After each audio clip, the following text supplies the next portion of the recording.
Hello guys, welcome back to another video. Today we're going to be reacting to a My Story animated. This girl is very cheap and she owns millions and it's crazy. So we're going to be reacting to it. And before you click off of this video, subscribe, turn on notifications, like the video, and somewhere in the middle of this video, I'm going to be saying a secret phrase you have to comment down below in the comment section. And if you subscribe, like the video, and turn on notifications, and comment down below that secret phrase, I'll give you 10 subscribers from me. I'll give you 10 subscribers, personally, and I'll like your videos with every single account most of the time, and then I'll give you a shout out on my channel. So yeah, watch the video all the way through, and you'll find the phrase somewhere in the middle of the video. So if you guys enjoy, anyways, let's get straight into it. Emily, and I'll share my story of how I became obsessed with money. But before that, make sure to like this video and hit subscribe. Like you should also do with my channel. If you don't, you'll fail in every test you'll do in the future. Dang, that's harsh. If you don't like this video, then you'll fail school. You won't get a diploma. You'll just fail. So also with this video, like it. So, I was poor my entire life. I was living with my mom and dad in an old apartment. I always made sure that it stayed clean, but I was still too embarrassed to ask any of my friends over. We only had one sofa and an old TV. I didn't even have my own room. I slept on the sofa while my parents took the master bedroom. When it was time for the homecoming party at my school, I had to make my own dress using two of my dad's old shirts. I made a crop top and a skirt. I thought they looked cute, but when I got to the party, one of the nasty students said, "Oh look, she's wearing another piece of garbage." That's not nice. You shouldn't make fun of someone because of what they wear. And in my opinion, I think that's creative. I guess they figured out that they were old. I couldn't hold back my tears. Dang, that's sad. However, Trina, one of the most popular girls, grabbed my hand and took me outside. She wiped the tears falling down on my face and said, "Don't mind them, they're acting like jerks." And she drove me home. But for some reason, Trina wanted to become friends with me. She invited me over to her house and wow, she was rich. I almost had a heart attack seeing her luxurious, beautiful house. She showed me around and asked me to join her in her room. I was happy that for the first time in my life, someone was interested in me. But as soon as we sat down to talk, Trina said, "Hey Emily, would you like to earn some extra money?" I responded quickly, "Yeah, sure. Do you have a proper job?" And she answered, "Yes, I kind of need a personal assistant to help me at school and a bit here." I knew what she meant. She needed me to become her maid in one way or another. And you would think that I would refuse. I mean, it's so humiliating working for another student, but... Well, she would need the money. No. I was hooked the moment she said the word money. I agreed immediately. Isn't everybody? Everything she asked me to do. I did her homework, carried her books from class. that face though. I thought she would be happy that she's making money, but she's like, "I'm carrying this girl's books, please, Joe Jesus, just let me get the money. Let this day be over." To class, waited for her in the girls' bathroom until she finished showering, and handed her a towel. I did everything she asked, no matter how silly or embarrassing it was. Other students started calling me names like the pet, the robot, the cheap maid. But I didn't care as long as she paid me. Money became my #1 priority. I felt powerful when I got it. And when they noticed that I didn't care, they started hiring me as well. I became more like a freelancer, doing all kinds of stupid stuff. I drove them to places. I wouldn't care. I do the same thing for money. Coffee. I even cleaned a girl's locker one time during the break. And things went like that for a while. One morning while I was going to school, all my books fell. I turned around and my It looks like a portal. When they made that image, they could have made it look a little bit more realistic, like the books falling out of her hand or falling off the desk. But no, they had to show it, making it look like their books were plopping out of the portal, like boop, boop, boop, boop. So, make it a little bit more realistic, My Story animated next time, please. It looks like the books are like out of a portal. One of the kids asked me, "So, where do you keep all that money? Why don't you buy a new bag, you freak?" I looked at him with a side eye, and I responded, "It's not any of your business." The truth was that I saved it all in my secret place. I was afraid that my parents would take it all, so I hid it well. That way, I can get out of my house as soon as I graduate. Then, it was time for prom, but no one asked me. That's actually really I tried smart. to ask my crush Josh. He was one of the players in the football team, and I used to watch him play while waiting for Trina to finish her workout. One afternoon, while he was standing with his friends, I went up to him and asked, "Hey Josh, can I talk to you for a second?" Josh looked confused. He even asked, "Are you talking to me?" I blushed and said, "Yes." When he got closer, I asked, "Would you like to be my date for prom? I kind of like you and..." But Josh didn't wait for me to finish the sentence. He turned around and started laughing hard while saying, "Look, the maid is asking me out. Can you believe it?" They all burst out laughing, and I felt my cheeks burning. What was I thinking? I decided not to go to prom. Instead, I accepted all the chores to do that night, and I gained an extra $200, which was completely worth it. However, after I graduated, I went to college with the hope of finding someone to love. I moved to another city so no one would find out about my past. With the money I saved, I managed to get a tiny apartment, and I worked as a waiter so I could manage. That's really good. That I'm living I'm happy a for normal her. freshman life. I tried to make friends. One time, some of the students and I were working on a project. They suggested that we order some food. I told them I had my sandwich, and they were okay with it. We all sat down to eat. I was pissed that some of them didn't finish their meals, so I asked one of the girls there, "Are you going to eat this? If not, I'll take it." And I thought I was doing them a favor by taking the leftovers, helping the environment by not wasting more food, but it turned out that they hated it. They looked at me like I was some kind of bacteria they didn't want to be around, and nobody invited me again. But then I met Andrew. He was the hottest guy in philosophy class. The minute our eyes met, I felt butterflies in my stomach. This is how every love story begins or ends in a movie.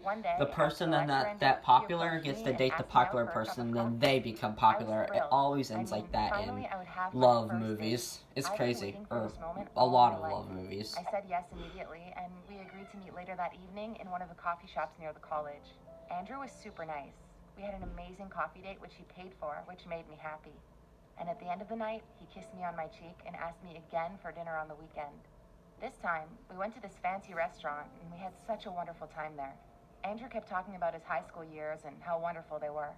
But I wasn't comfortable sharing my stories about it, so I kept quiet and just listened. I was super excited to have someone to talk to, but... Before we continue on this video, we're having a short break. If you made it to this point, congratulations. Congratulations. I'm getting ready to tell you the secret word that will give you 10 new subscribers from me and a shout out. The word is French fries.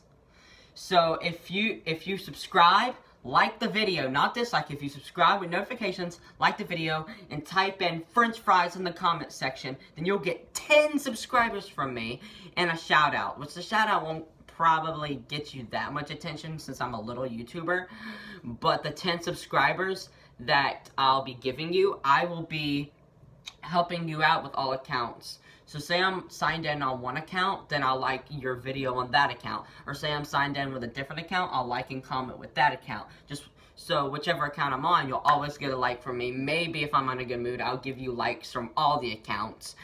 So guys, type in French fries and that's it. So just because we made it to commercial break, that don't mean you have to leave the video. So please watch the rest of the video all the way through and let's continue. When we finished our meal and it was time to go home, he looked at me and said, "So, should we split the check?" It was like he slapped me on my face. Split the check? Was he kidding me? Sure, I replied. But when I saw the bill, I almost fainted. We had 2 meals for $50? What? I whispered. We could have eaten tacos for $5 and call it a night. Andrew didn't hear me, so I told him that I had to go to the bathroom, but he suspected that I was going to run away, so he told me to pay first, then go to the bathroom. I couldn't contain myself. I started yelling at him in front of everyone that I did not ask him to bring me to this fancy restaurant. Dang. Then I stormed out, and you guessed it, he never called me again. I was heartbroken, but it made me think about my life. How did I become so cheap? Could have just paid those damn $25 and kept my mouth shut. Why did I make such a fuss about it? But if I did, I wouldn't be able to sleep that night. I looked around and I noticed that I live in the tiniest apartment in the city, although I could afford to live in a mansion from all the money I've saved. I've always eaten using plastic plates and spoons so I don't have to open my water tap. I even reused them a few times before I threw them away. And I only bought new clothes from thrift stores if the old ones were torn. I even debated the idea of living on the streets to save money I spent on rent, and I could shower in the college bathrooms.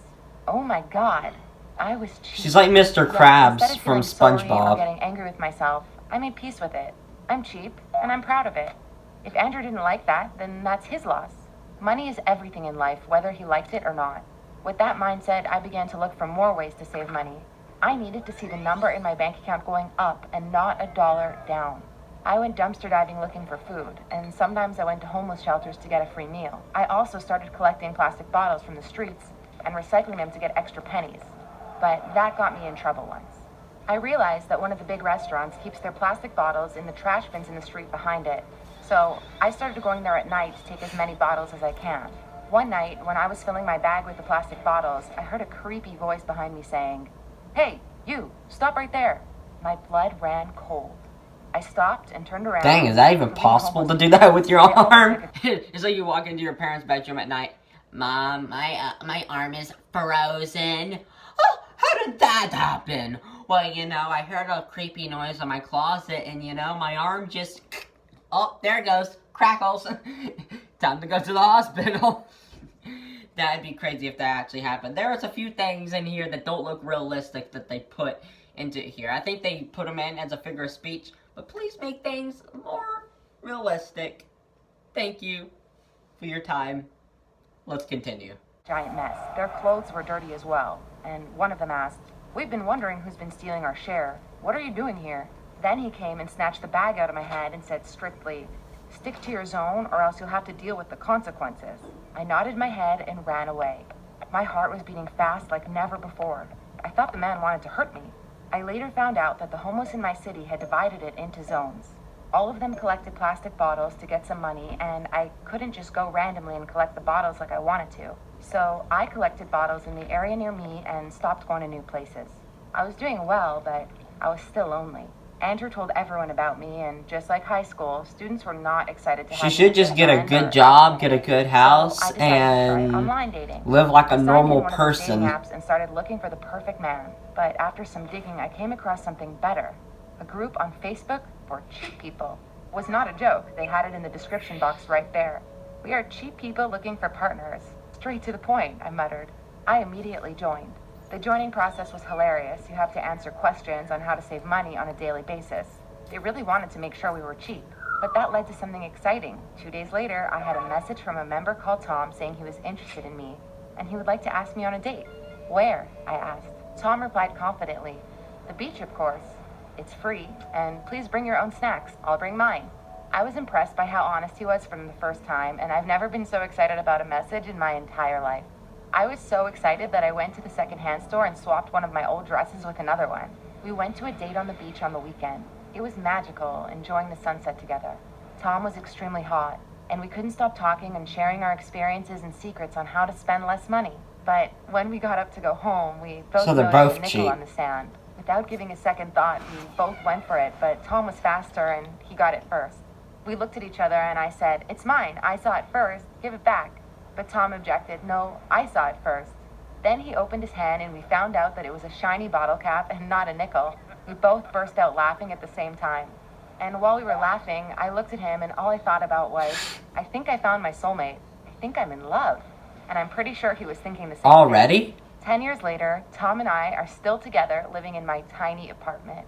We have a fortune now, but of course, we don't want to spend it on silly things. As for kids, no, we don't want any. They're too Actually, that's expensive. kind of smart, actually. Yeah, I agree with... Okay, so... I agree with what she's doing. Like, now, not living, like, a poor, horrible life. I don't agree with that. But living in a decent life where you could live and be comfortable. Yeah, and then save your money. That's smart. But still try to be as comfortable as you can. Thank you guys so much for watching this video. If you made it this far, then if you comment down below the secret phrase from the middle of the video and comment chicken sticks on a second comment, then I'll give you 15 subscribers. I'll give you 5 more subscribers than the other one, and I'll give you 2 shoutouts on 2 separate of my videos for making it this far. So if you guys enjoyed, and I'll see you in the next one. Peace.